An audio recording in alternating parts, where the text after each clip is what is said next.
Garcia told me a little bit earlier, why is she so invested in the environment? And she said, well, it wasn't until 2012. And I said, no, seriously, when? Because I thought that was quite recently. She said, well, in Spain, we have the ocean, the coastline. We all appreciate how important fishing is.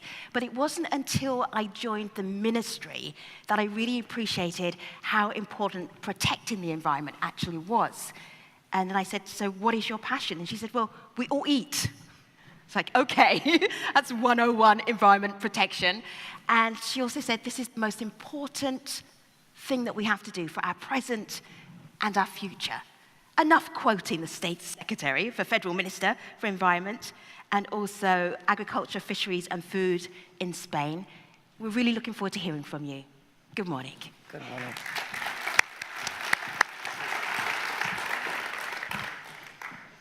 So guten Morgen to everyone. Thank you very much for your nice presentation. State Secretary for Environment, Nature Conservation, Nuclear Safety, dear Jochen. Secretary of State for Economic Cooperation and Development, Vice President of the World Bank, dear colleagues, ladies and gentlemen. For me and for the Spanish government, it's an honor to be here and to open formally this year's Innovate4Climate Summit together with the government of Germany and the World Bank Group here in Frankfurt after its first edition that took place last year in Spain, in Barcelona.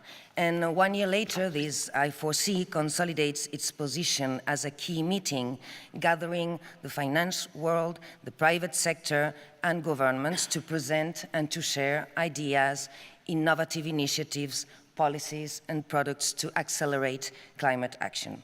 We are all already working to implement the Paris Agreement by which the international community committed to advance to a more sustainable and low-carbon world.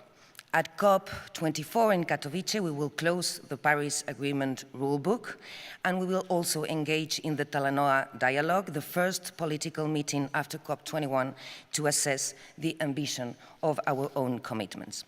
At the European level, we have already made important progress in our regulatory frameworks that will enable us to meet our goal of at least 40% of greenhouse gas reductions by 2030. And the European climate legislation is by now completed. The clean energy package for all Europeans is about to conclude, and we are working already in the regulations for the light and heavy vehicles transport sector that will help also us to fulfill our commitments based on the contribution from all sectors. And at the national level, as for Spain, our starting point is encouraging. Spain is on track with the climate commitments. Our projections show that we are expected to overachieve our 2020 greenhouse gas emission reduction goal by 10 percentage points. So over the last 6 years, the government of Spain has been working and promoting a climate policy focused on emission reductions at home while stimulating growth and creating jobs. And it also is essential for us, and particularly for Spain, to respond to the impacts, which are already evident in our country, of a warmer and more extreme and more uncertain climate. So for the first time, we have a specific public budget for adaptation projects to protect our systems, our ecosystems, and our most vulnerable sectors. And in addition, we are making important efforts to contribute to mobilize international climate finance. In 2016, Spain provided 595 million euro to developing countries, a significant increase, more than 27% from the previous year.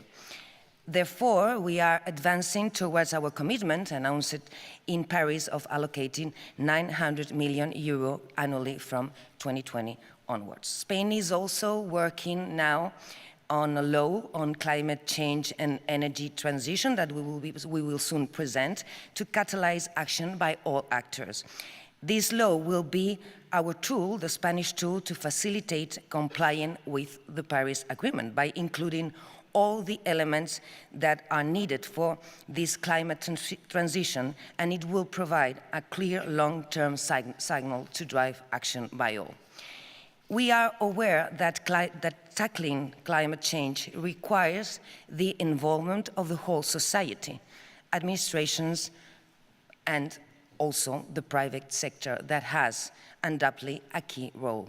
We recently launched in the Spanish Platform for Climate Action, which is a private and public initiative to contribute from Spain to the global climate action agenda that aims at closing the ambition gap.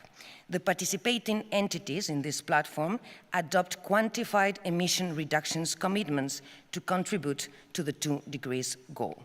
Because every action counts, if we measure it, adds up, and if we share it, leverages and enlarges climate action.